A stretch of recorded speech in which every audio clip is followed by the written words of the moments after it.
Apakah kita akan diproses ke jalur hukum? Apakah kita akan dipenjara? Apakah kita akan dipidana? Apakah kita akan diperdata? Nah, kalau seandainya salah satu ini dilakukan, kalau tidak bisa pidana, mungkin bisa perdata. Apakah aset saya akan ditarik?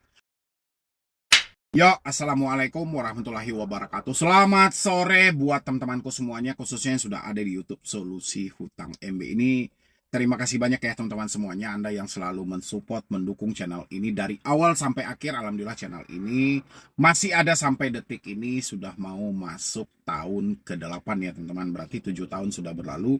Saya mengedukasi di sini berkat supportan dan dukungan dari teman-teman semuanya. Oke, yang mau saya bahas hari ini teman-teman, karena banyaknya hari ini saya perhatikan orang-orang yang mendapatkan somasi dari pinjol, yang mana ini dikirimkan kalau dari kop suratnya dari lawyer ya, secara resmi dari lawyer atau pihak-pihak legal corporate dari pinjol masing-masing. Apakah kita akan diproses ke jalur hukum?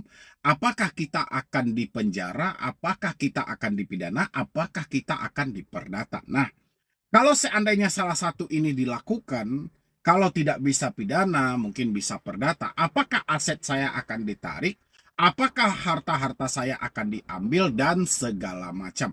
Itu asumsi-asumsi yang selalu bermunculan di dalam pemikiran teman-teman di tengah situasi lumpuhnya ekonomi hari ini, sehingga mengantarkan Anda pada ketidakmampuan dan ketidaksanggupan untuk melanjutkan pembayaran sesuai dengan perjanjian-perjanjian yang berlaku ketika Anda mengajukan pinjol. Nah, ini buat teman-temanku semuanya ya. Jadi sebenarnya teman-teman, ketika Anda mendapatkan somasi, meskipun kop suratnya itu ada nama lawyernya, perusahaan lawyernya, dan segala macam, bukan semerta-merta Anda akan dibawa ke jalur perdata, apalagi pidana. Karena pidana sendiri tidak masuk di dalam hutang piutang. Lain hal kalau teman-teman sejak awal memang terjadi tipu muslihat, terjadi pemalsuan, dan segala macam yang mengarah ke unsur pidana. Tapi kalau hanya semata karena ketidakmampuan, karena ketidaksanggupan, Anda tidak bisa dipidana, teman-teman. Ya, karena yang bisa dipidana itu adalah perbuatan yang melanggar hukum. Oke, tapi bukan kondisi hidup. Kalau kondisi hidup yang tidak memungkinkan lagi, kondisi hidup yang mengantarkan kita tidak mampu lagi dalam melanjutkan pembayaran hutang-hutang, unsur pidananya tidak ada. Tolong teman-teman semuanya, jangan lagi berpikir bahwasanya kita akan dipidana, kita akan dipenjara. Ya, tolong dikesampingkan hal itu. Karena pidana itu segala sesuatu perbuatan teman-teman ya, atau perilaku yang tidak baik teman-teman semuanya, yang melanggar hukum ya, tindakan-tindakan seperti yang saya sampaikan tadi, pemalsuan, penipuan, tipu muslihat, dan segala macamnya. Tapi kalau hanya karena kondisi hidup Anda tidak mampu bayar, pidana tidak ada, karena telah diatur dalam Undang-Undang HAM yang mana menyampaikan tidak ada seseorang pun yang dapat dihukum kurungan penjara karena tidak mampu dalam membayar hutang. Jadi tolong dikesampingkan ya teman-teman semuanya. Bagaimana dengan perdata, Bang? Kalau memang pidananya tidak bisa, otomatis perdatanya bisa berjalan dong. Secara kita ini adalah hutang-hutang, ingkar janji, cacat ya dalam perjanjian komitmen di awal. Nah, itu baru tepat teman-teman. Kalau memang pinjol mau, ya dipersilahkan. Sesuai dengan aturan OJK, OJK menyampaikan pinjol wajib menagih 90 hari. Setelah 90 hari, penagihan tidak boleh dilakukan oleh pinjol, tapi bisa dilanjutkan oleh pihak ketiga ataupun menjalin kerjasama dengan lawyer. Ya, menjalin kerjasama dengan lawyer itu bisa menjatuhkan kewan prestasi atau memproses secara perdata. Nah, yang terjadi hari ini adalah pinjol tidak mau ke ranah perdatanya, teman-teman. Kenapa pinjol tidak mau ke ranah perdata? Mungkin teman-teman sudah berpikir secara logika juga. Hutang di bawah 500 juta itu hanyalah gugatan sederhana. Kalaupun gugatan sederhana ini mau mereka lakukan, itu justru bagus untuk teman-teman. Tidak usah takut, tidak usah cemas, dan tidak usah khawatir. Kenapa? Yang selama ini kita memohon kepada pinjol meminta sebuah keringanan, itu tidak dikabulkan, tapi ketika Anda memohon di pengadilan untuk meminta sebuah keringanan dan menunjukkan itikat baik, pengadilan atau hakim akan memutuskan, akan memberikan keringanan tersebut. Nah, pinjol tidak mau dengan hal ini. Oke? Pinjol tidak mau melakukan hal itu karena dia tahu 500 juta ke bawah itu hanya bisa gugatan sederhana. Ya, sementara gugatan sederhana ini, teman-teman, waktunya sangat singkat dan keputusannya tidak memuaskan pinjol. Kalau dijatuhkan ke gugatan perdata yang normal aja, itu waktunya sangat panjang.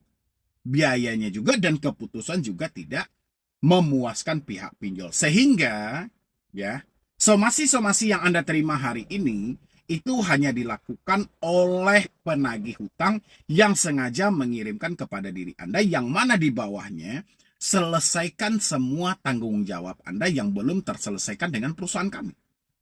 Pasti itu ada di bawahnya, teman-teman. Cuman di atasnya selalu kita dihadirkan dengan membaca undang-undang perdata. Selalu ditambahin dengan pasal-pasal perdata tentang ikatan-ikatan perjanjian. Sehingga dari pemikiran kita yang awam, kalau kita sudah mendengar pasal, kita sudah mendengar hal-hal seperti ini, kita akan dibawa ke ranah pengadilan. Kita akan diproses secara perdata dan aset kita ditarik, padahal tidak ada. Oke, teman-teman. Jadi, kalaupun Anda menerima somasi, poinnya hampir sama, teman-teman. Debt collector menelponmu, menagih.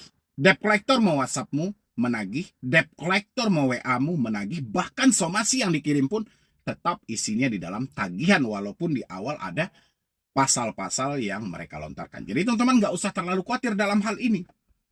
Fungsinya sama aja gitu loh. Mereka sama-sama melakukan penagihan, hanya saja yang berbeda adalah di atasnya itu surat peringatan. SP1, SP2, SP3.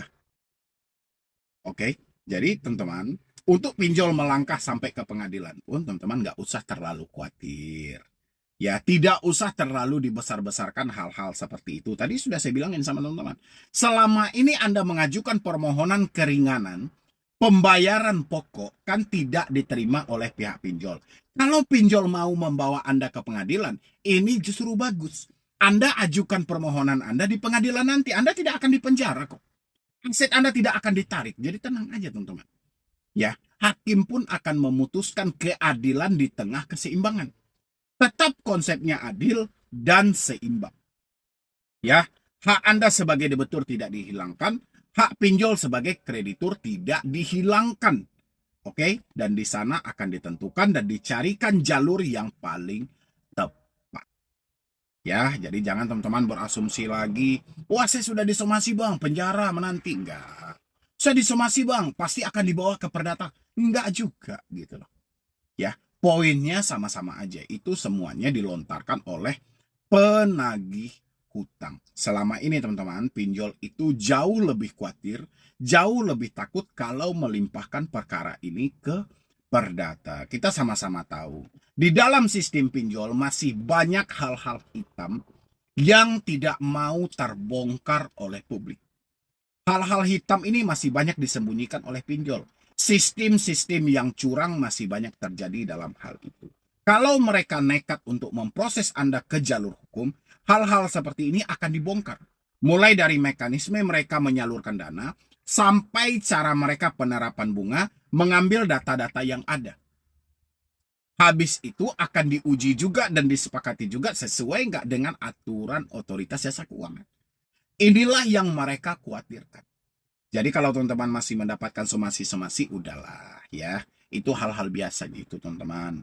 Masih dilontarkan oleh debt collector. Debt collector yang melakukan hal itu. Kenapa itu dilakukan berulang-ulang kali? Hampir sama dengan poinnya, siap-siap kami akan datang ke rumah. Dan hampir sama teman-teman. Kalian kan selalu takut kalau DC datang ke rumah. Dan kalian juga selalu takut kalau sudah dengan kata somasi dan pasal-pasal yang ada. Dan makanya mereka mempergunakan hal yang sama juga untuk menakut-nakuti teman-teman semuanya. Ya, yang paling terpenting hari ini, tidak usah terfokus dengan somasinya, fokuslah bagaimana memperbaiki hidup yang sudah hancur.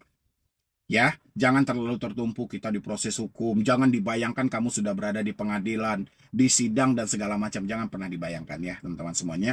Tolong dikendalikan cara berpikirmu. insya Allah ini baik-baik saja. Oke, mungkin dari saya cuma itu aja dulu buat teman-teman semuanya. Terima kasih banyak sudah mensupport dan mendukung channel Solusi Hutang. Mudah-mudahan channel ini selalu berkembang. Dan saya makin semangat memberikan motivasi dan edukasi. Jangan lupa di-subscribe juga ya teman-teman semuanya. Supaya channel ini makin maju lagi. Jadi sekian dulu dari saya, Medi Bro nih.